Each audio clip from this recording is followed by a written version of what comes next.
You're listening to the world's smartest podcast network. Welcome back to Majoring in Everything. I am your host, Andrea Jones-Rooy. As you can see, if you're watching the video version, I lost my knives. I don't have my knives, and I replaced them with a bunch of decorative throw pillows and armchairs and leather straps. I am at my parents' house in Western Maryland. There's a glass on the ground. I'm describing this in detail for those who are just listening, so you know you can visualize it. There's a glass on the ground because my parents have a very cute dog that I'm training how to drink in a civilized fashion. Sometimes she even gets ice. And if you It's are a Presbyterian watching the video, dog. It's a good Episcopalian dog. I'm trying to get up to, snifters and flutes and all that as well, but one step at a time. There's also a very real risk that she'll walk into the room. And so again, YouTube folks, congrats on that, but I'll describe her in great detail for those who are listening. Anyway, let's get to the show. We're back from the holidays. Our guest today is someone that many of you probably know and love. He is a partner, co-podcast host for the world's smartest podcast network that we are both proudly a part of. I like that. Yeah. Yeah. And he's awesome. So welcome to the show, Andrew Heaton. Thank you. Hey, it's a pleasure to be here. You've been on my show lots of time. You're one of my favorite guests and a beloved guest of the audience as a whole, and a good friend of mine. So I'm delighted to be on your show. What was it? So I've got a knife. Oh, because you were referencing that earlier. I got this at the Okie Noodling Festival over the summer. Of course you did. When I jumped into a giant fish tank and caught a 100-pound catfish with my hands, and I bought this nice, cool knife. Do you so like normally when you're doing this, are you just holding knives, or are you doing it in your kitchen with the knives behind you? Just an array. It's usually in the kitchen with knives behind me. Though I truly did think, just for continuity, I am my own script supervisor of getting some of my parents' knives. And holding them, but that felt a bit aggressive for everyone's taste. I'm glad you're holding a knife. The couch buckles are what's selling the visuals here, because it's like your couch is vaguely into BDSM. There's the dog. Is it going to drink out of the glass? Here she comes. All right. No. Isn't she cute? This is Zoe. She's adorable. Zoe, say hi to our viewers. I'm gonna resist the temptation because I know I'm in headphones right now, and even if I could, the dog doesn't know who I am, and also wouldn't understand it. But it's a very cute dog. Didn't work. I'm really hoping we'll get a drink. This is just becoming the Zoe live cam. Yeah, feel free to cut out all this stuff. My parents have a chocolate lab that's obsessed with playing fetch, and so I bought this automated ball thrower for them a couple of years ago, and I spent a whole day trying to teach the stupid but lovable chocolate lab to drop the ball into this thing. Couldn't get it to do it, and I finally gave up on it. I put it inside, and the dog now comes in, drops it in front of it, and then just stares at it like a robot. Like, I know you throw the ball, pick it up. It's real sad. Yeah. Now Zoe, here she is. She's sleeping. She's pretty smart. She I don't know if she'd be able to handle that, but she has like a set, like object permanence. Like, she passes those tests. It's very exciting. Nice. Good. Yeah. She eats snow. It's snowing here, so that's been very exciting too. Oh, I'm very envious. Yes. I had some too. It doesn't taste like much, which is probably a good thing from an environmental perspective these days. And a caloric perspective. You eat as much snow as you want. Yeah, I had a ton. Yeah. Sitting in snow right now. Yeah. So the idea with Majoring in Everything is to celebrate and talk about and learn from people who have either refused to or failed to focus on more than one thing. And we can think of, part of the reason I'm saying both of those words is I spent a lot of my life apologizing for / hating myself for being like, just pick a thing. And only recently have started to wonder, what if it's awesome that I do lots of things? And one way to convince myself that I might be awesome is to talk to people who I know are awesome, who all happen to do more than one thing. So Heaton, one of the things I like to do at the start of the shows is to say what I think you do / are, but let's say do. And then you tell me what it really is. Because one of the things I'm finding with folks who do major in everything is that what I think I do is not the same thing as what different people, we do so much that you actually don't even know. Right. So here's my attempt. Tell me how I do. So I have, he's a comedian, an author of poetry and prose, podcast host, video TV personality, policy analyst, and Capitol Hill staffer. That's 6. Yeah, I mean, I'm not a Capitol Hill staffer now, but previously I used to be. Capitol Hill staffer. Okay, I think you pretty much nailed that. Yeah, I would say, much as you describe it, say I'm a comedian, an author, a journalist or a podcast host. It kind of depends on how professional I feel that day, whether I'm wearing pants or not. Well, you're wearing tweed, so I'd say I'm wearing tweed. Journalist. It's finally tweed. Yeah, journalist, East Coast journalist. Right. And MSM also, over here. I'd say political satirist, because most of the stuff I do in video is political satire. So yeah, comedian, author, political satirist is probably how I'd put it. Maybe journalist. Yeah. All right. I like it. So if we're going to start with the plugs early on, this show is all about plugs. So I just want to recommend, if folks are not already well aware of all of Heaton's great appearances on the internet, your libertarian James Bond is one of your most recent political satire. So I'm a contributor with Reason TV. Cool. And we've done a lot of parodies. I do parodies with the Bragg brothers. They're very, very funny. So we've done James Bond, we've done PBS, we've done Game of Thrones. So let me make a pitch, because I know libertarian's a really high pressure tension word for everybody. I totally get it. I get it. My listeners are famously libertarians. I think. I understand that a lot of you were immediately turned off by that. I totally get it. Let me just say it's funny regardless. So if you enjoy the comedy, you will enjoy it regardless, and you'll probably like that. That's where, if you've seen me, when I'm at Home Depot and a guy with a neck beard wants to get a picture with me, it's probably from Reason TV, one of my appearances there. Right. And I will say that this is, I think you've heard me make this, and I'm going to put joke in air quotes, joke that alienates the subjects, both subjects of the joke, which is that libertarians are the vegans of the political world. This makes libertarians and vegans really upset.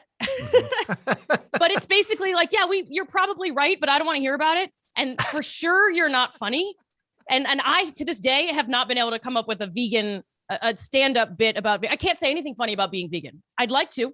I think we're ridiculous people, right? I mean, I think we're right, but we're ridiculous. But you've managed to make libertarianism funny, which is a heck of an achievement. Yeah, and it is a weird thing where, I mean, I really enjoy doing stuff with Reason. That's a lot of fun. And I weirdly, I mean, I think everybody doing stand-up comedy either goes gangbusters or becomes very bitter or carves out their own niche. And one of the things I do is I do stand-up comedy for think tanks, political action committees, student groups. And it's fun for me because I no longer do any politics if I'm doing a club. When last we were doing stand-up together at, I think, the Stand Up New York in July, I did not do politics on stage because I don't want to do it for normies and civilians, because I don't want them to feel uncomfortable. But I do like a whole political routine. It wouldn't be super fun for a regular group of civilians, but I'll do jokes about like occupational licensing and just stuff that would never it wouldn't fly, but I can do it and I can make it funny. So I've figured out a niche. Now I'm just upset that I haven't heard your joke about occupational licensing. So I won't go into full stand-up mode. I'm staying in YouTube mode, but I talk about how like this is true. We need occupational licensing to be a funeral home owner or to be a mortician. You have to be, and it's like, well, what is the public safety issue there? If you truly fucked up, the worst case scenario is you bring the corpse back to life. Like that's the worst case scenario.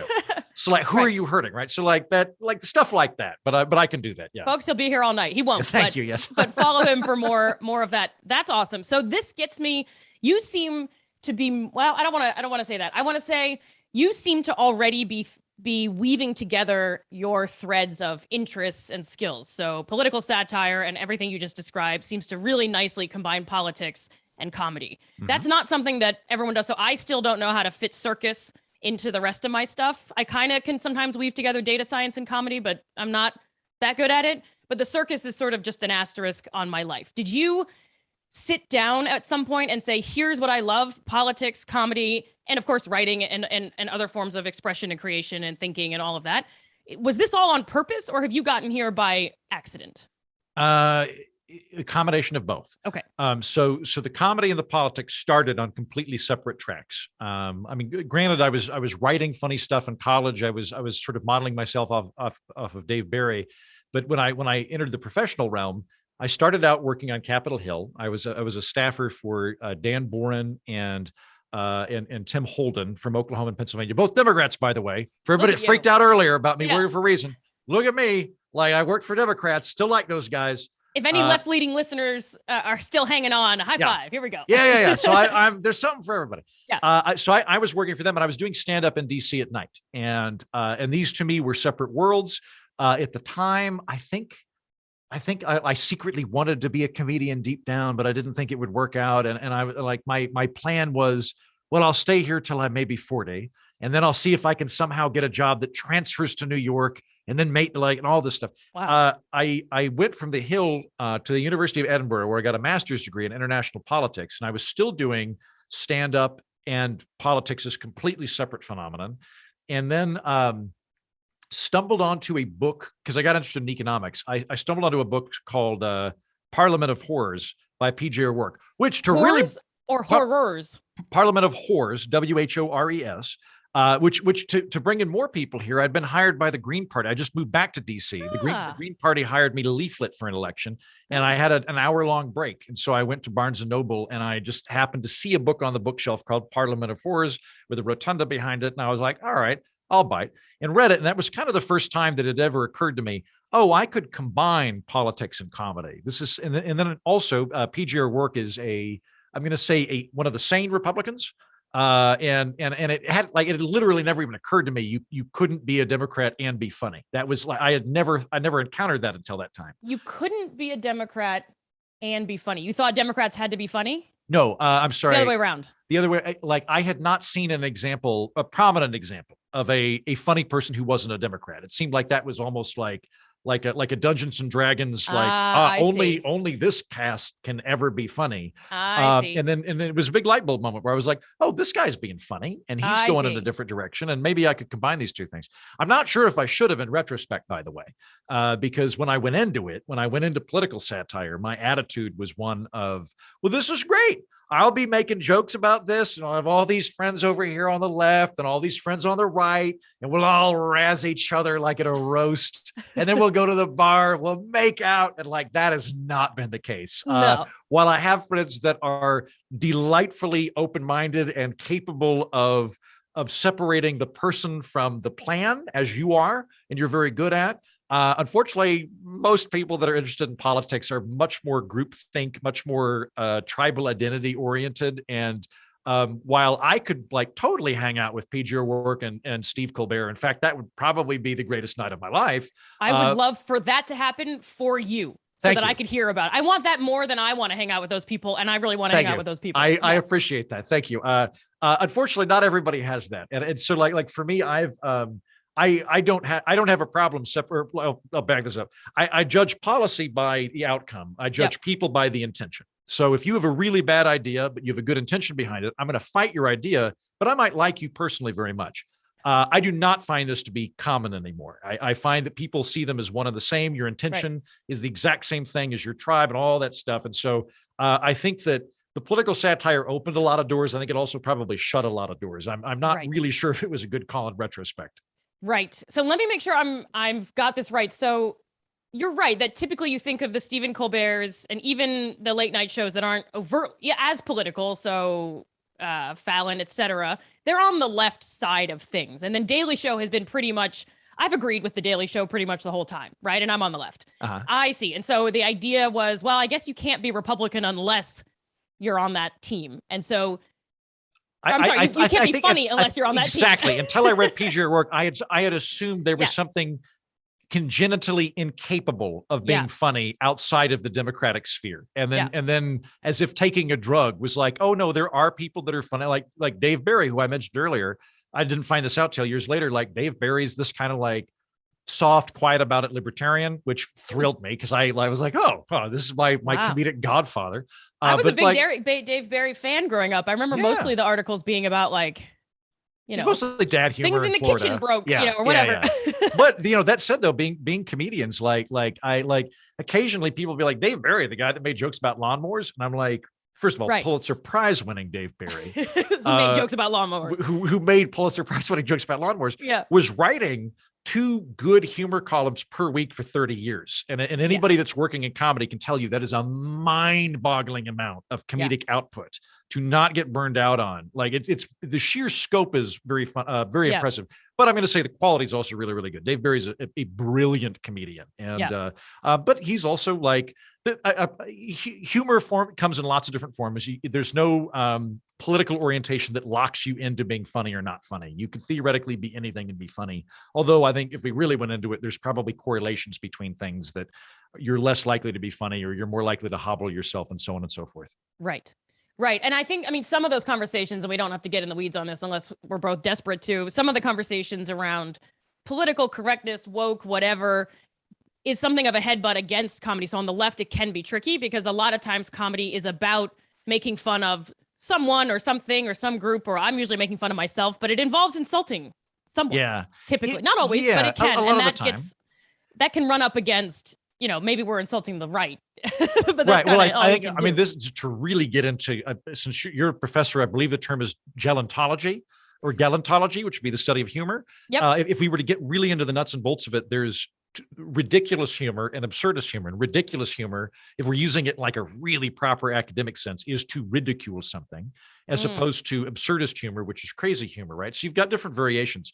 But when you get into the ridiculous humor, I do think what is likely to hobble you is not the orientation that you have, but rather I think the amount of sacred cows you have is probably going to be a hindrance to you. Right. So the more things you're worried about speaking ill of, the harder it's going to be for you to be flexible and light on your feet and joking around. And so like in the 90s, I think that conservatives had a real problem because they were really worried about like being pious and being religious and there was the religious right and all these things. I think right now that woke people on the left have a lot of those same issues. Yes. Doesn't mean you can't, like, you can believe all that stuff. I'm just saying that like whenever you're having to run through a mental algorithm of like, can I say this?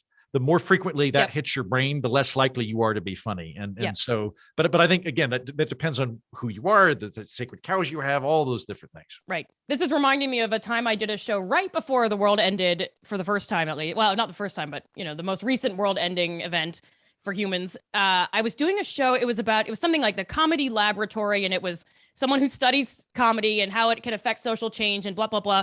And the dimension we were talking about was race. And I was representing all white people, which I'm happy to do. Right. Sure. I think we took a vote. Yeah. We agreed that you were going to be our representative. I'm fine with that. Yeah. I'm algorithmically optimized. 80%. Yeah. Yeah. There's your, what is it? When an election mandate, it was a landslide. Mandate. Yeah. All I could think of was watershed. I think that's not right. So I represented all white people. Everyone else in the show was not white. And the order of the show was such that I was either right before or right after a black person. And the producer of the show came to me and said, we want to have a little bit of consistency between the acts and kind of have some threads. You're doing a stand-up set, but you're sort of picking jokes along that theme. And so he was like, do you have any jokes about black people? And I was like, no, I don't. And I won't have any, and I won't make any, and I'm not touching it. Right? Wait, hold on. No way. Can I do a follow-up though? Have you done very many black rooms? Very few. I mean, I've not done very many. I need to do more. All of them have been awesome. Yeah. Cool. Because so this is my like my quick, I don't know, like side note. Everybody I've ever offended, 98% of everybody I've offended is a white person that went to a nicer high school than me. Those are the people in America that the way to put it. Offended by stuff. It's white people that went to a nicer high school than you. It's not black people. It's not these other people, right? So like they're there to have fun. Like they're like, so like when I've done a black room in the past, I get, as long as I make some obligatory joke at the very beginning of like, hey, I'm a storm of mayonnaise or whatever the thing is. I'm white. Let's acknowledge this movement. We can move on. They're fine, right? So like I don't know. I think you'd be perfectly fine. But but then again, those white people who went to a nicer high school than you would get offended on behalf of the other people who aren't actually offended. I'm thinking back now on various times because I do a lot of speaking for companies too, and sometimes I talk about things in the diversity space, though I feel increasingly uncomfortable doing that for all the reasons we just discussed. But it's always the white, really highly educated people who are like, actually, I think it might be insensitive to say You're right. So, I'm offended on behalf of this person that's not in the room right now and also probably wouldn't care that much. Or is in the room and doesn't care at all and is not saying anything. I'm being an ally. I'm like, I think no one cares. So I'm going to ask you a heavy question. What's the point? What are you aiming for? Are you aiming for, and I know that we all have multiple goals, but are you aiming to, because when you first started describing this, I was like, you can unite the political world through comedy. And my friends who are really sold on comedy as like it's so much more than entertainment. It brings people together. It's a physical, psychological, it's a wonderful thing. And I agree with those things. It sounded to me as you were describing this, that aha moment where you thought I can be funny and not a Democrat. Was the idea to entertain? Was it to explain? Was it to bring people together? Was it to make sense of it yourself? I mean, of course, all of the above or more, but what are you mostly aiming for? I think that motivation is a great question. I think that motivation's changed over time. So the root of it, I mean, I think comedians tend to come from one of two different stocks. Either they come from the Dick Van Dyke, I love tap dance in school, or they're emotionally damaged and extirpating it. Yes. And I began now I'm very emotionally damaged because I became a comedian, but I didn't start out that way. I started out I mean, you're talking about a guy in tweed. Like I started as the Dick Van Dyke cartoon character that loves making people laugh. So the initial onus was, and I think deep down remains, just to entertain people. The secondary consideration of that has morphed over time. I would say now in my current incarnation, and particularly on my show, The Political Orphanage, unity is more important to me. I think we are becoming much more highly charged. I hesitate to say polarized because I know you and I are both familiar with Morris Fiorina over at the Hoover Institute. Yes. And I am a fan of his work, and I think he's pretty spot on. So polarized may not be the right thing, but I think we can say it's very politically charged. And those people who are partisan and are polarized tend to really demonize everybody else. And that is something that I'm militating against. It's very like the idea of common humanity and that we're just all folks is very important to me. I think if you and I were to really try hard to write a list of things we disagree on, we could come up with some stuff, but at the same time, like I would be like my friend Andrew is a great person, right? So like that kind of thing is very important to me. If we back up a little bit to when I got into this, before the country went nuts and decided that our goal is to kill everybody we disagree with rakes, prior to that moment, I would say my kind of operating thesis was make people laugh and make people think. So it's not that I want people to come around to my position. I actually don't care that much about that. I'm not an evangelical about whatever. I mean, I am about very basic things like, human decency, human respect, tolerance, things that are well within another extremist on the show. Don't murder people over who they have sex with, things like that. Yes, I'm an extremist on those things. But like when it comes to like stuff that I get really irritated about, like regulatory regimes and like farm subsidies, things like that. Like, yes, I feel strongly about these things. I am not interested in converting everybody to whatever I am. What I am interested in is making everybody a smarter version of whatever they are. And I think humor is a very good medium for that. I don't like for the Democrats watching or the Republicans watching or whoever, I don't actually want you to quit being a Republican or a Democrat. But what I do want to do is skip the dumb arguments that we might otherwise have. I would love to help you come forward to where you are a smarter version of whatever you are that can then argue with me, or very likely the smarter version of whatever I am. And in that capacity, that's kind of what I see my core mission as, is entertaining people, but also making them think. This is going to sound like I just invited you on to flatter you, but I will say to anyone listening who doesn't already listen to The Political Orphanage, it is a place where Heaton has the conversations that I wish the rest of the country, if not the world, were having. Every time I watch the news and we just yell at each other, or they say, can you believe this other side? They're wild. They're nuts. They're this. They're definitely not funny. I as a Democrat, certainly didn't know that Republicans were funny until I started talking to you and Turner. And I literally had to say to Turner, I was like, what do they even talk about? So I truly was a big part of it. So there's that affective polarization where we hate the other side, but it is the kind of three-dimensional conversations that you wish we were having instead of just pounding our chests and seeing who can yell the loudest. Well, I really appreciate and enjoy coming on and talking, especially about things that, not that we disagree and we headbutt, or that we say, let's talk about gun control. Let's talk about this. Let's talk about that, and sort of where we're coming from. And it helps me understand my position better and cracks the door ajar for me to evaluate, the soundness of it and think about it in a better way. Sure. I'm not going to, be pro guns, but it helps me see what the other side. Sure. And back at you. I mean, like one of my internal rules is I don't want to be wrong any longer than I have to be. And I've been wrong about lots of stuff. Also, like right now I'm kind of a friendly, low wattage atheist. I used to be super religious. I'm wrong about one of these two things. Yeah. Like it's not possible that I'm correct about. So I've definitely been wrong about a very big thing at some point in my life. I assume I'm wrong about a lot of the stuff I currently think. I would estimate, based on all of my past screw ups, about a quarter of the stuff I currently think. I just don't know which quarter. And that's where you come in. That's where I talk to you and everyone else. Yeah, and people will, and I'll be like, and what generally happens is, because I'm not as open-minded as I'd like to think I am, I'll go, and I can sense this thing at the back of my head of like, my thing doesn't feel very good. Yeah. And then it'll percolate for like 2 or 3 months. Then I'll be like, damn it, I don't think I think that anymore. But that's one of the things is I don't want to invite people on to affirm occasionally I do this. It's not like I only bring on people I disagree with. I bring on largely people I agree with, but you have a top 20 list of people you hate, and then they just rotate on.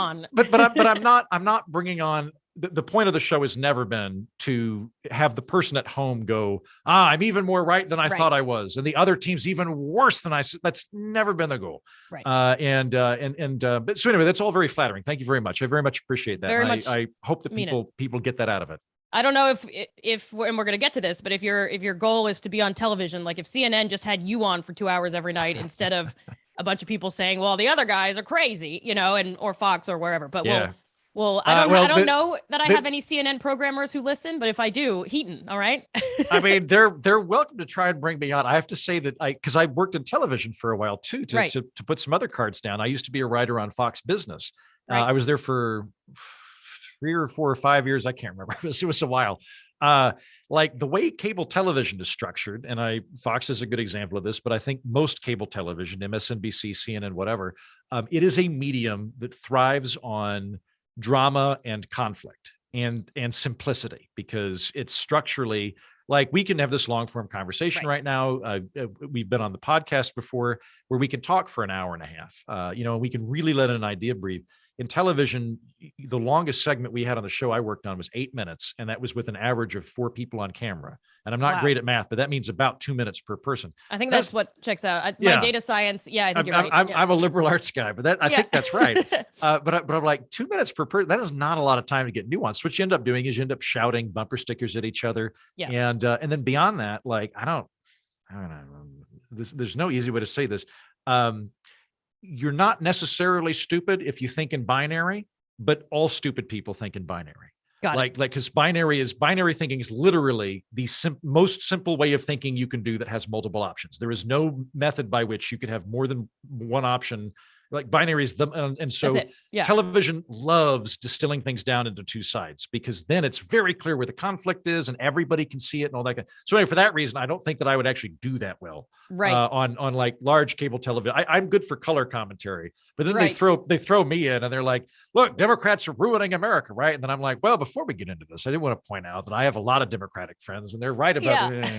So they don't want to have me on.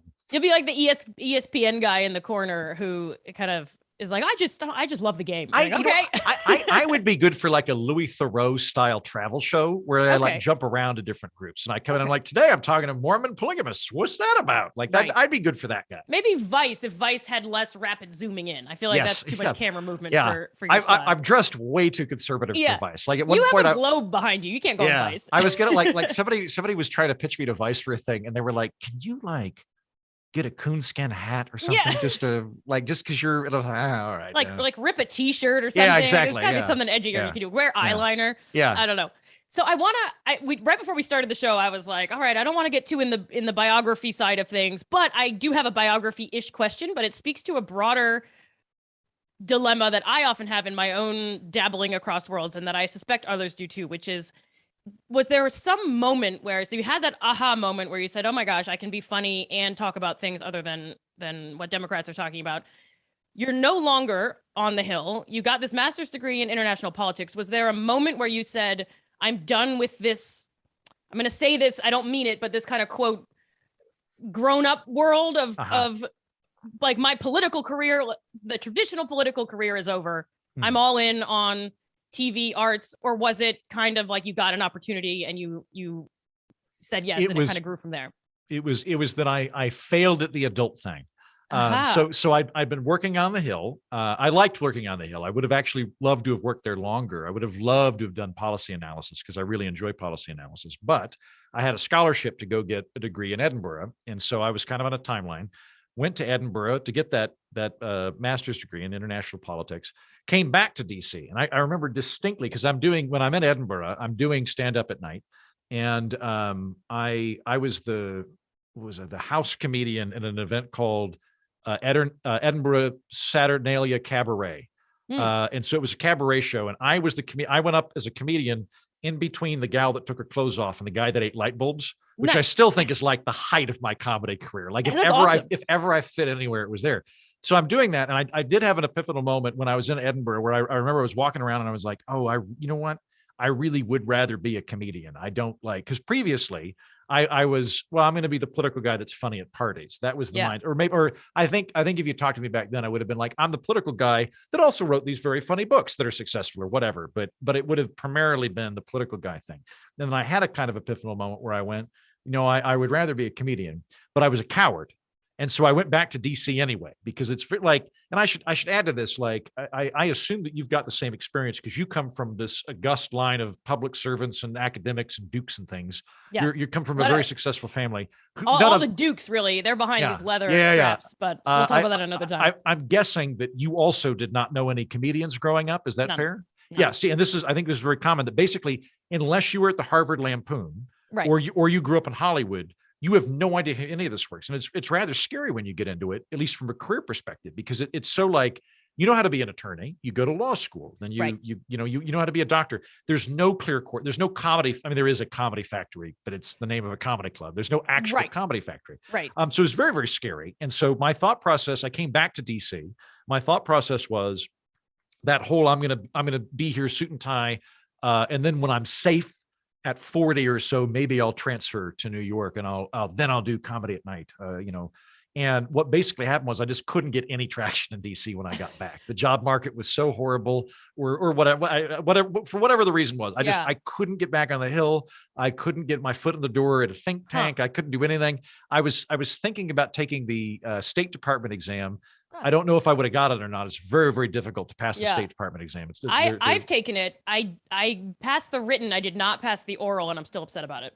Well, I mean, if I'm not mistaken, it's a lot easier to get into Harvard than the State Department. Like they've got really exact. I mean, that is a high level test. Yeah, I didn't take it, but I was thinking about that. But basically, what I ended up doing after like 6 months, I finally became a Segway tour guide. So picture me on the Segway in Washington D.C. zipping around with a helmet.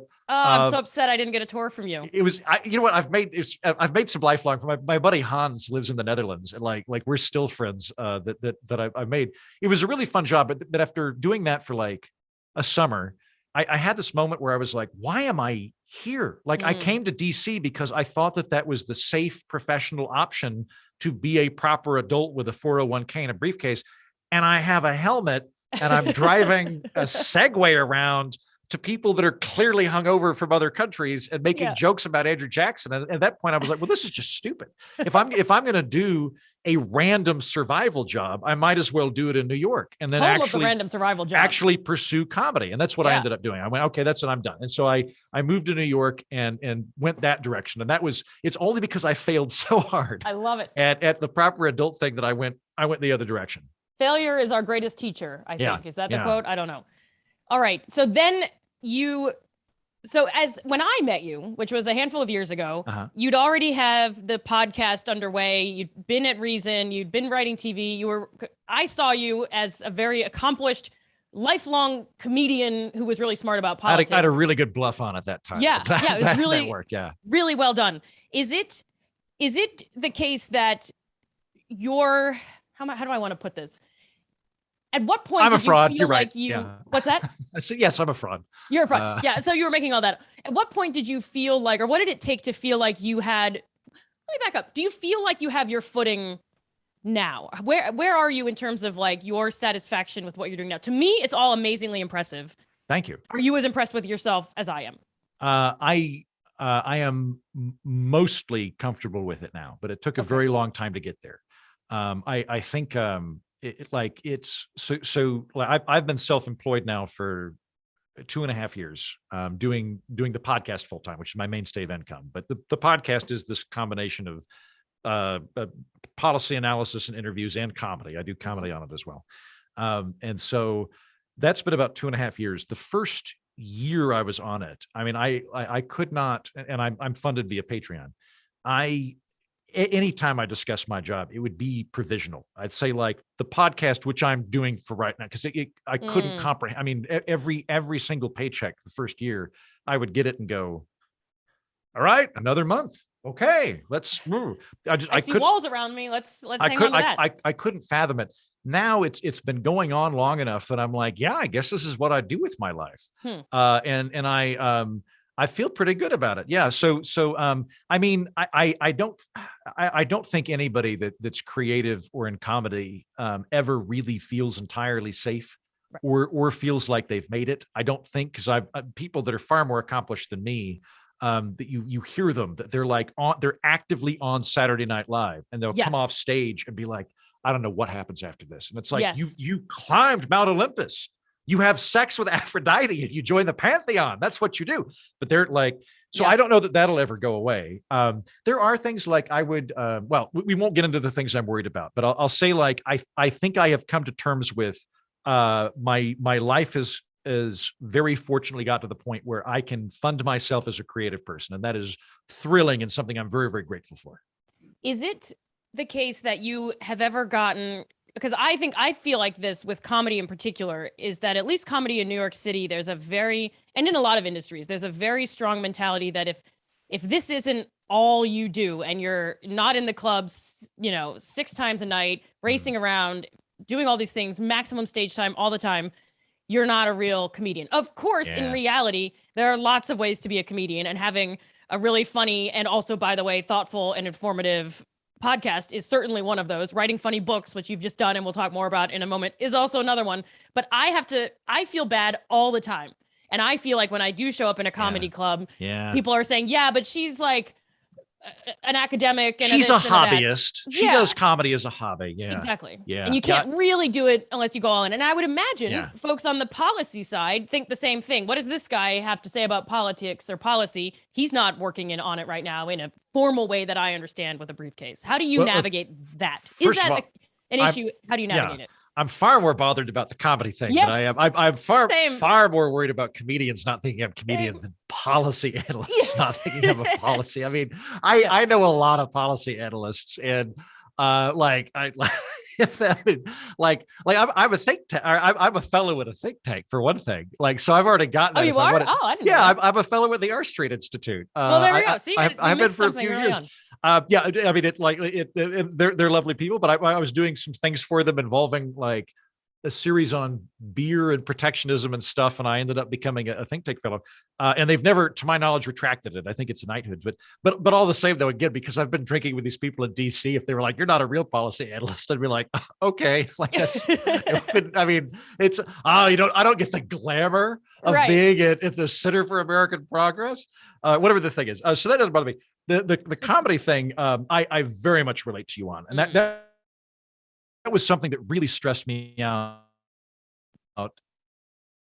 The last year I was in New York, but I felt this incredible pressure of one, like I didn't break through to the point of ever being a club regular when I was in New York. I did play every club, I think, except for the Basement at one, or for the Comedy Cellar. Yeah, but I don't even know about the Basement. That's how uncool I am. But I played all the big, Carolines and Gotham and all that.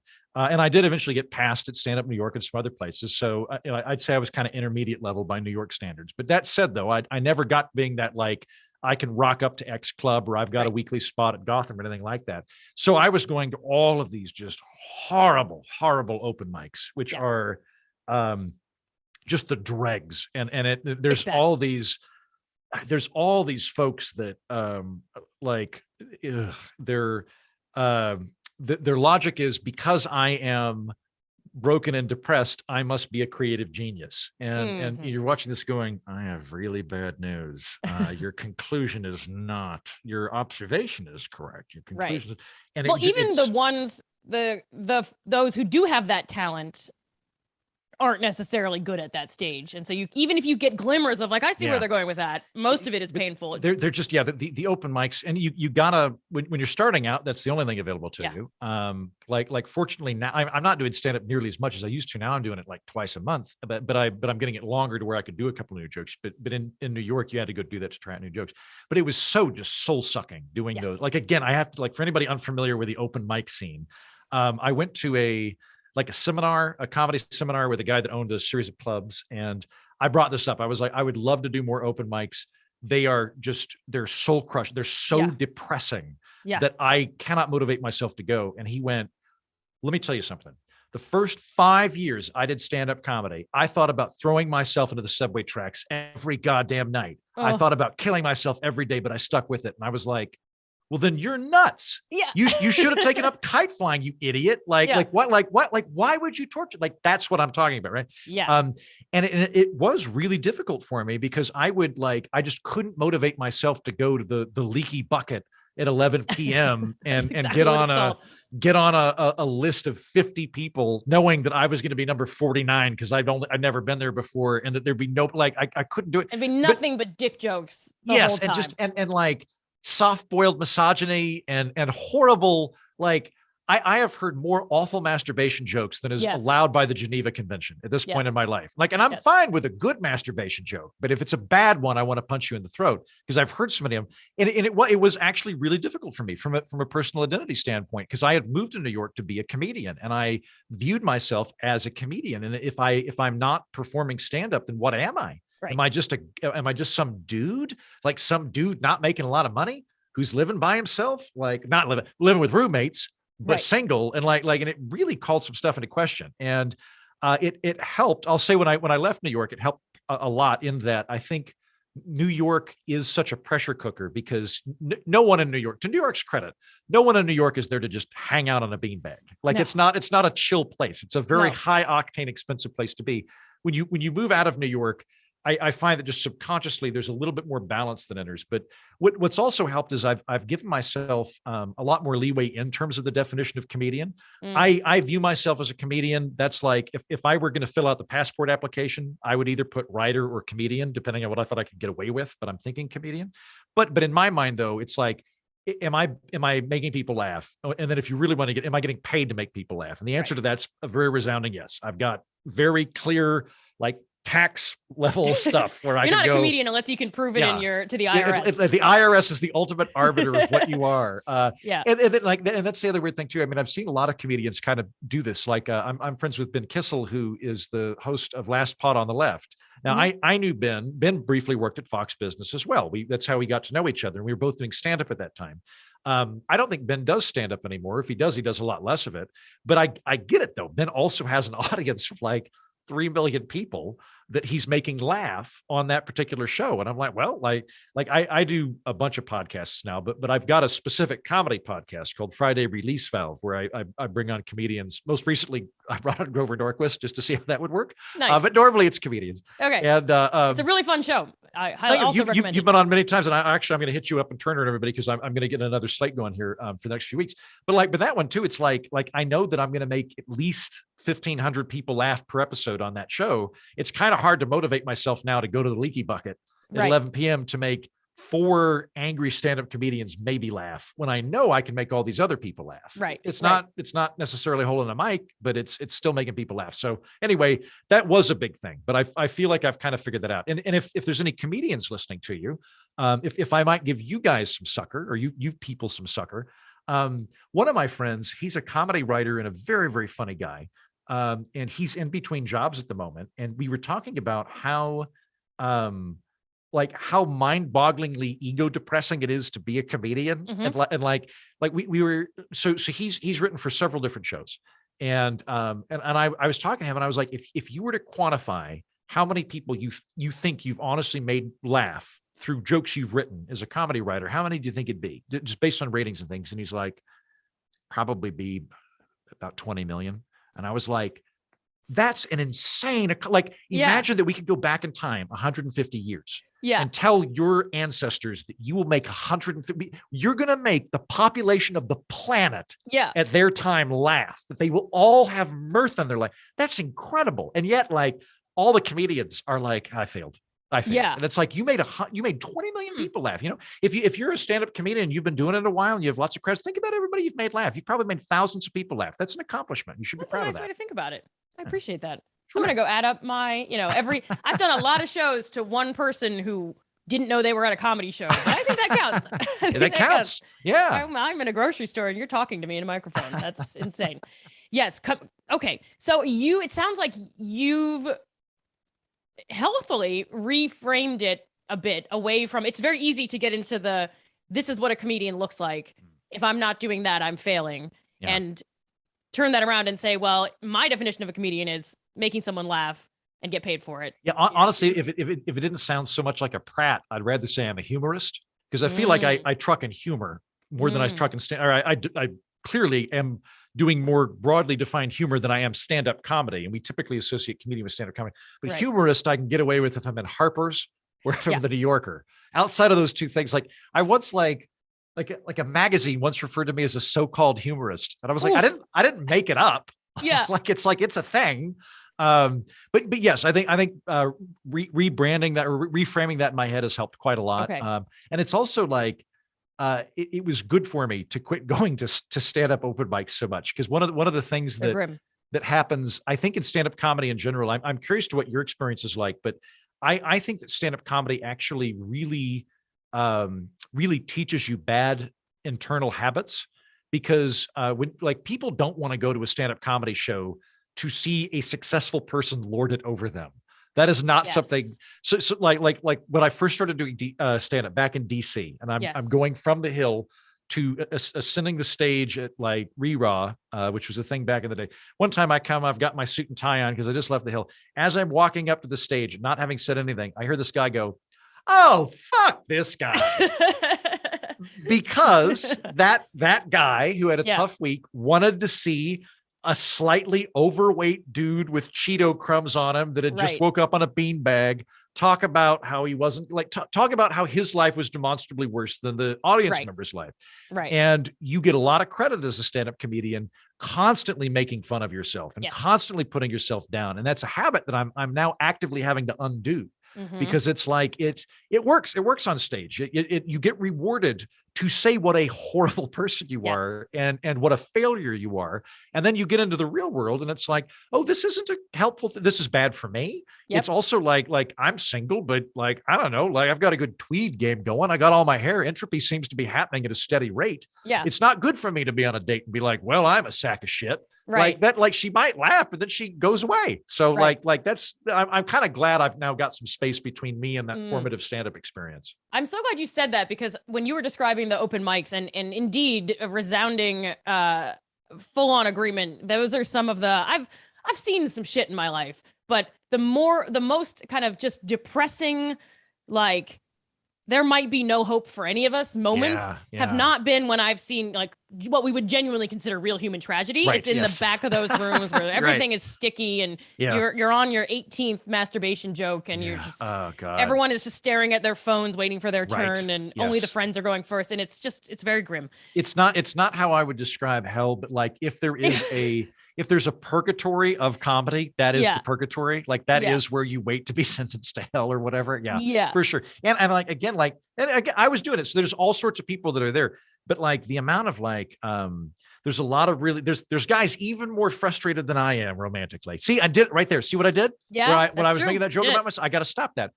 There are a lot of people that are frustrated and it like, there's misogynist things that'll bloom out. Yep. And I need to be clear on this. I will laugh at most any joke if it's a good joke. Yep. Like I'll give you a lot of leeway, even if I acknowledge it's kind of offensive, if it's very funny. Yeah. But if it's just spiteful and like said in a jokey way, that's not good. And like the amount of jokes that I heard where the punchline is ... daddy issues. Yeah. Or ... strippers. They usually come in the same sentence. And then there's also, for whatever reason, because like most stand-up comedians, when they start out are 23-year-old guys for whatever purpose, right? There's this, like all of them start out with a joke involving midgets. Cause it like, and that gets old real quick. Cause it's like, it's not even that I find it offensive. It's just like, you found a concept that is statistically aberrant and a kind of funny word. Now you're trying, it's like, just move, like make an interesting observation. Right. So yeah, I don't want to do those anymore. Yeah, no. And my very first time doing stand-up in New York City was at the Creek in the Cave. They have an open mic where you can either get 2 minutes or 3 minutes. I think it might've just been 2 minutes on stage. That's how quick it is for jokes.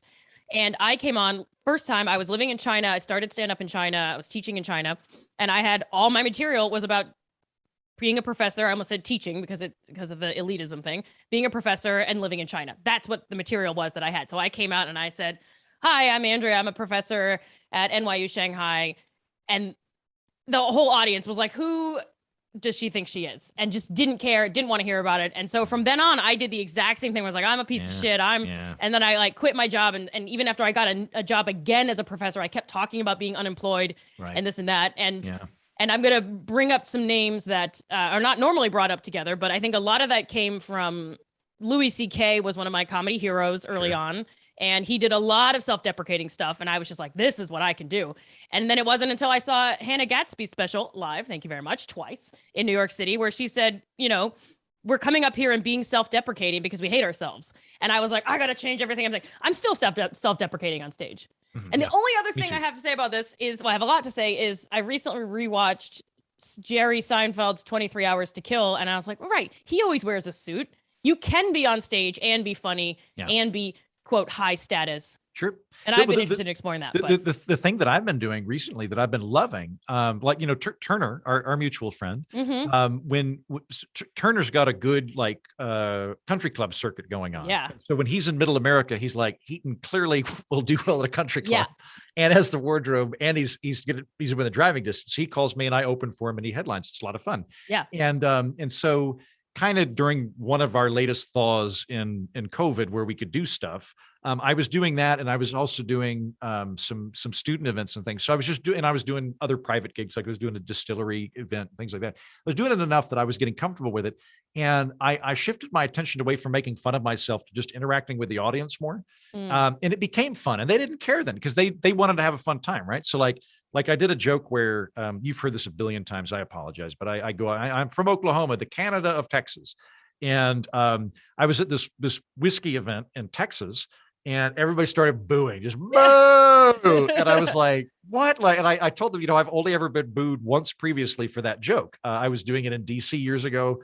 And I said that as one said, boo. And I went, where are you from? And she goes, I'm from Quebec. And I went, you're from the Arkansas of France. Yeah. And all the Texans start laughing. And the rest of the set, whenever a joke didn't do terribly well, I'd go, that was a good joke. I mean, wasn't shitting on Quebec. And then, but it was a way of like, and then it was like, they didn't really care whether I wanted to like, I didn't have to be deprecating at that point because I was saying like, hey, we're all having a fun time. We're all fun people. And I don't know, it was a nice light bulb moment that I'm hoping to keep going. Yeah. Well, and one of the things, and it's to circle back to somewhere that we started, and then I have a forward-looking question for you and some existential questions, and then we'll wrap up. So it's real light stuff, really easy. Yeah. Is it's reminding me of what you said at the top, which is, you know, comedy is, you know, big goal, entertain, make people laugh. Yes. And you very quickly add on, you know, we can be thoughtful about this or make people think. And I really like the idea of what you just described because it kind of lifts up everyone.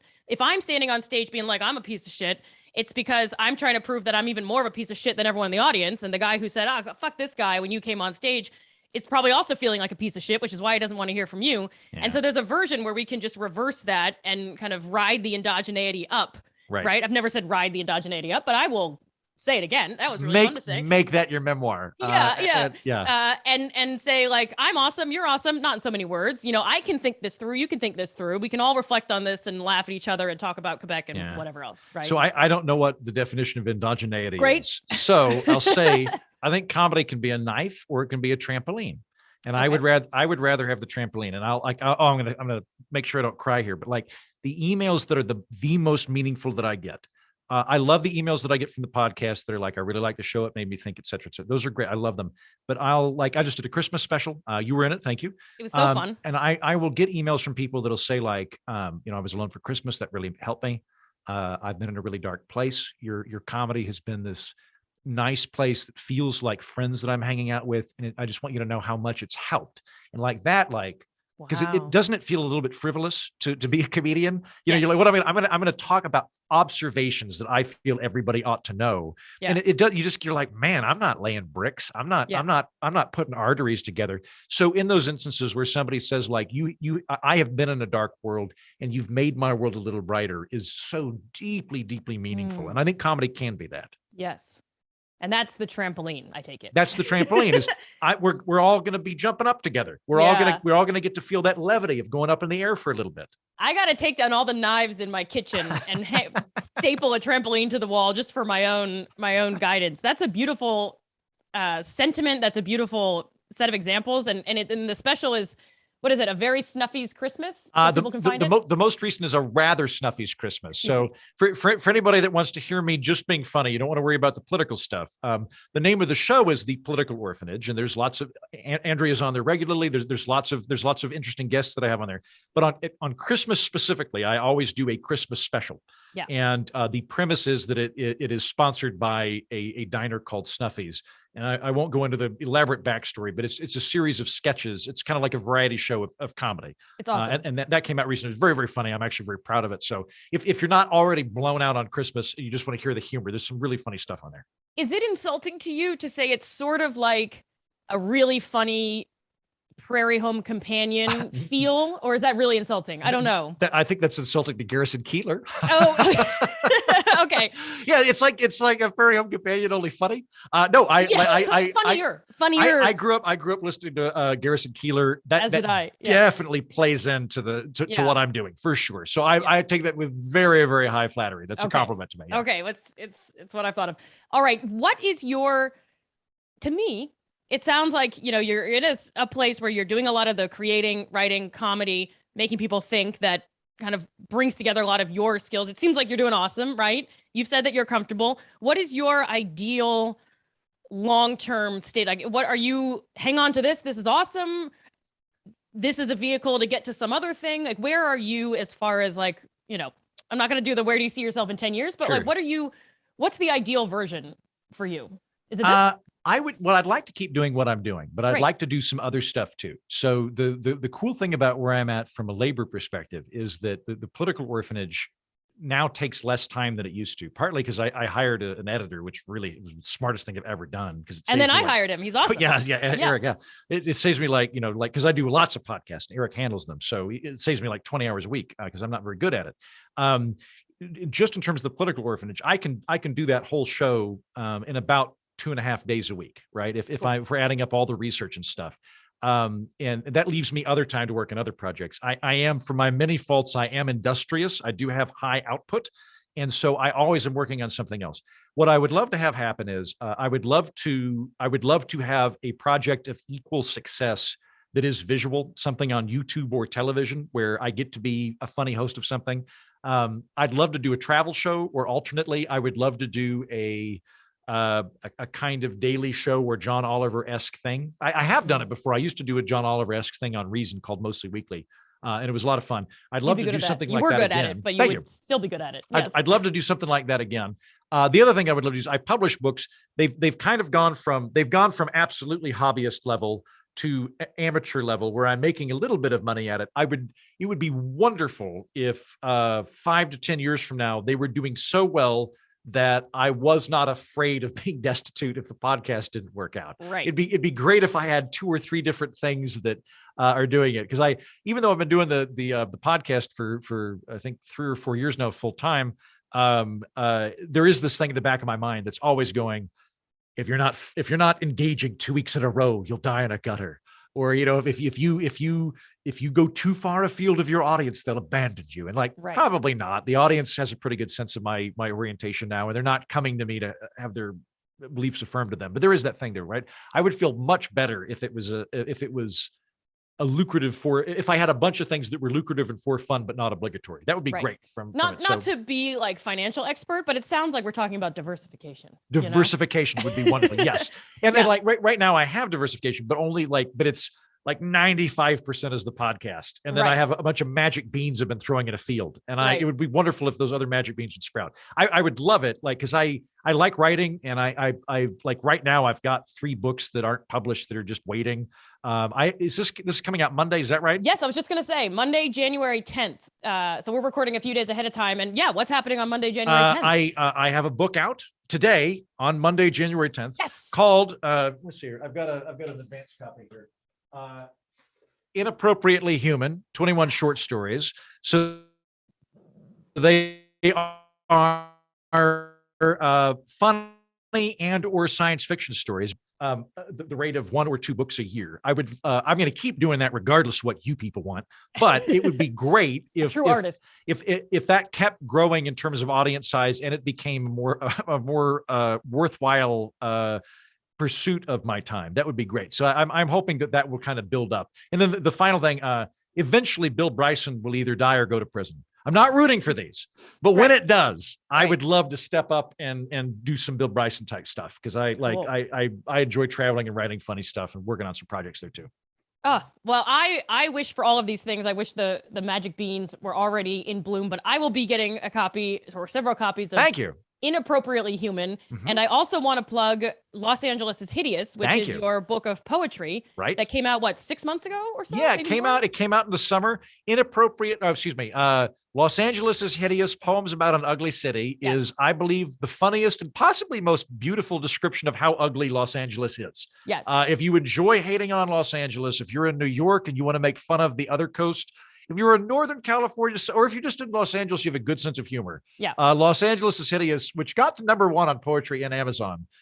Which is very strange for me that I am technically a more accomplished poet than I am comedian. That's very, very strange to me. This whole thing is canceled. He's a poet. That's the end of the story. Yeah, that's what I should do. I'm a poet. Yeah. That came out, and that one did pretty well. I was really happy with that, because that actually made not a lot of money, but it made some money, and I got some I got a lot of buzz on it and that kind of thing. So I'm hoping to keep that going. It's excellent. I do not normally read poetry, and I could not stop reading yours. They are hilarious, and as someone who used to live in LA, which means I lived there until I was 6 and then moved. But I used to always harbor this idea that it was this amazing place that my mean parents took me away from, and it took me to the woods in Maryland. And reading your book made me help me forgive my parents. So there's that. Put that on the blurb. Yeah. And as a New Yorker who has lost many friends because they moved to LA, and then, or not lost, but you lose touch with, and all you hear about is how great the weather is. It really was satisfying and helped me feel quite smug. So I gotta highly recommend that one as well. Yeah, for anybody that if there's somebody that went to LA for a year or two and left and now is looking over their shoulder going, should I have done that? Absolutely read that book. It'll make you feel a lot better. Yeah. This book will relieve your regret. So, all right. So check all those things out. I will put links to all the appropriate places in the various show notes so people can immediately buy all of your books. We have come. Well, and then can I do, because I'd love for them to check out the Political Orphanage. Could we link to the episode you recently did? Sure. Yeah, absolutely. Because that would if you're like on the fence about me, but you love Andrea, which is about the right pie chart level you should have in life in general.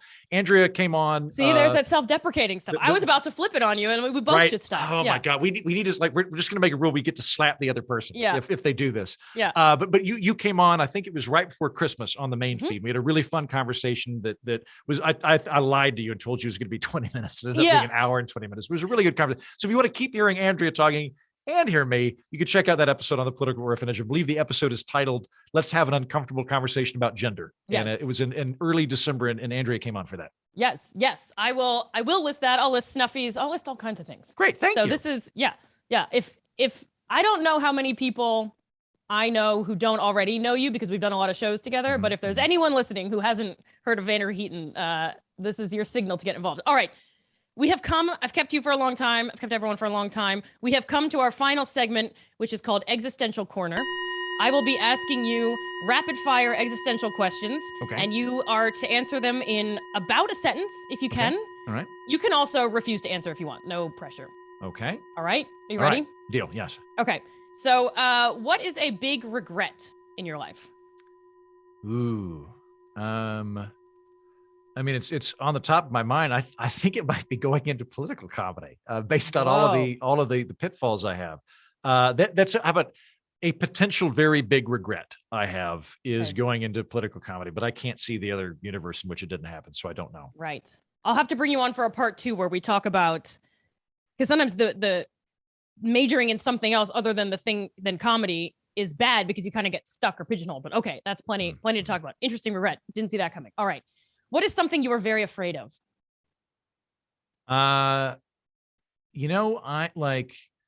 I'm 38 when this comes out. I turned 38 on Sunday. Happy birthday. Thank you very much. Thank you very much.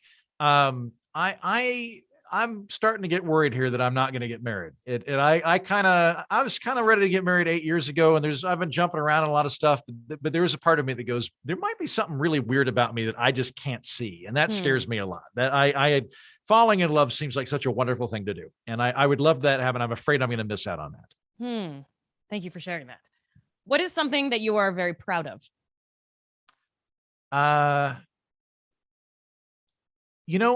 try to treat everybody with dignity and kindness. And I think that most of the time I pull that off. And that's something that I like about myself that I'm proud of. Oh, I love this. All right. What is a desire you have for your life that not many people know about it? I call it a secret desire for your life. Like you really wish you could do, but you're too embarrassed, or you think it's silly, or you don't really talk about it if you're comfortable talking about it. Sure. No, my whole life is that, right? I would, something that I would love to do is I would love to become competent at a musical instrument. And I would love to be able to play piano well enough that I could lead a sing-along. That would be great. And one of my friends is going to loan me a keyboard. I'm going to try and do 10 minutes a day this year just to see if I get even good at it. Because I really like singing. I like sing-alongs and be me. So that's something that hopefully I will do, but that is my current thing of like, gosh, that'd be fun. Ooh. All right. I got to give you a sales pitch for something called Cave Day that I recently got into that is all about like habit building. So, okay. Okay. And we went to Marie's Crisis, and you're an amazing singer. And if you could lead those sing-alongs, I think exactly. That's my thought. Is because I love Marie's Crisis, but I'm here in Austin, Texas, and I'm like, if I find like 10 people that like Broadway show tunes as much as I do, and there got to be enough of them here in Austin. And they'll be like, well, once a month we're going to come over to my place. We'll sing Les Mis, and we'll do My Fair Lady. That'd be great. I would love to do that. Yeah, I'm gonna get a GoFundMe just to buy you a grand piano or something. Thank you. Yeah. Yeah, it's like I know a lot of people have cancer and whatever, but Heaton needs a piano. Right. All right, we're almost done. What is a piece of really useful advice that you have been given that kind of sticks with you a lot and you found helpful? Really useful advice. Well, the thing that pops into my head, I don't know how useful it is. I do think most of the time people give you advice, they're really just giving advice to their younger selves, and you happen to be there to bear witness. Because we were just talking about piano and skills and that kind of thing. A practical piece of advice that I find very useful is we always have this temptation to go, I am going to jog an hour every day this year, whatever the thing is, right? And if you set the bar really, really low, it's more effective. If you're like, so with piano, literally my plan with piano this year, like I don't even have it yet. So maybe this is going to fall apart. Yeah. My plan is I'm going to commit to 10 minutes a day because I think I can achieve that, right? Because I know if I sit down and go half an hour every day, it's going to be too burdensome and I won't do it. But at 10 minutes, I can probably do 10 minutes. And sometimes I'll be like, this is going well. I'm going to do half an hour. But a lot of the time I'm going to go, no, I was being honest when I thought I couldn't do this for more than 10 minutes. Same with exercise. I'll like yesterday, like I'm trying to do exercise of some kind every day. And like yesterday I was like, all right, I've got to at least go do something 10 minutes. And I jogged for 10 minutes and was like, no, I'm not feeling this. And but then the following day I'll do 3. Anyway, my point is like, if you're going to do push-ups, like tell yourself you're going to do 5 push-ups. When you're done on the 5th one, you'll feel like doing 15, but every once in a while you'll just do 5 and that's fine. But I think like committing to tiny amounts of consistent things, I think are the most effective ways to build a habit. Woo. I like that for many reasons. One of which is that our second guest on the podcast, John Laster, also a comedian, talked at length about a book called Mini Habits, which he recommends. Probably what I stole that from. Yeah, probably. So there you go. All right. 2 more. I normally don't ask people this many, but I want to know about your existential crises. So second to last one is, what is something that you are hopeful or optimistic about for the future? I am actually on the macro level really optimistic about humanity. Good. I think that the curve, the moral arc of humanity has been a good one in that you look back like, God, 200 years ago, like a really common sport was bear baiting. Like that was a normal sport. Like the reason we have bulldogs, French bulldogs, Yeah. those exist because it was funny for everyone in England to have a group of dogs kill a bull. That was fun. That was fun. We had cockfighting with bulls, right? Wow. And now, there we see maybe it's a product. I don't know whether it's enlightenment. I don't know whether it's economic development. But now we're like, I don't know, maybe like enjoying the suffering of animals is bad, let alone people. So I think that that's good. I think that we've had all of these really wonderful moral jumps in the last 200 years of like maybe people are just people rather than emblems of an alien group that we have to suppress. I mean, economically, my God, like in our lifetime, I'm 38 as of yesterday to people watching this. Right. In my lifetime, half of the people in utter poverty have been lifted out of poverty. That is mind blowing. Like we're talking about like dead children in gutters level poverty that has been eliminated. About half of that in my lifetime. That's crazy. That's wonderful too. And I think like looking forward, I am worried about global warming. I'm worried about the environment. That said, I am an optimist there too. Like one of the things, can I go off on my Matt Ridley tangent for a moment? Yeah, let's go. I'm only doing this to provide you optimism, Internet. I love it. I love it. I'm getting back on the trampoline. Let's go. Matt Ridley is a great guy. He wrote a book called The Rational Optimist a few years ago. I'm a big Matt Ridley fan. And he points out in The Rational Optimist that it's very easy for us to look at our current situation and project the deficits onto the future.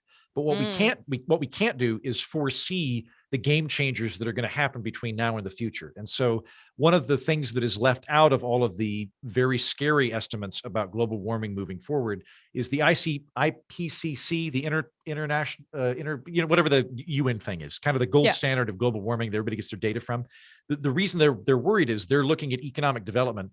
They look at the second and third world, and they look at the economic projections and go, well, if everybody's doing this, that means the carbon footprint's going to do this. And that's why we're worried. It's not like the carbon footprint in Europe and the United States is falling. It's growing in the second and third worlds. That's scary. But what's left out of that is there's all these people in Nigeria and in Central Asia that are living in absolute destitute poverty, who are literally burning dung on a fire inside their hut, who are Steve Jobs level brilliant.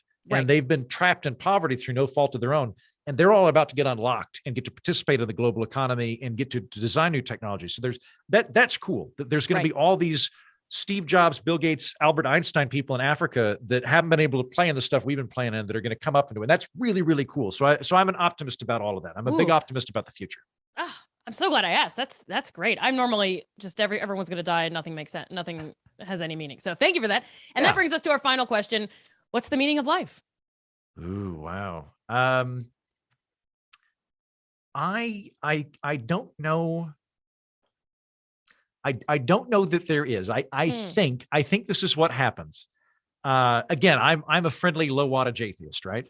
I think that when we really think about it, we really get deep.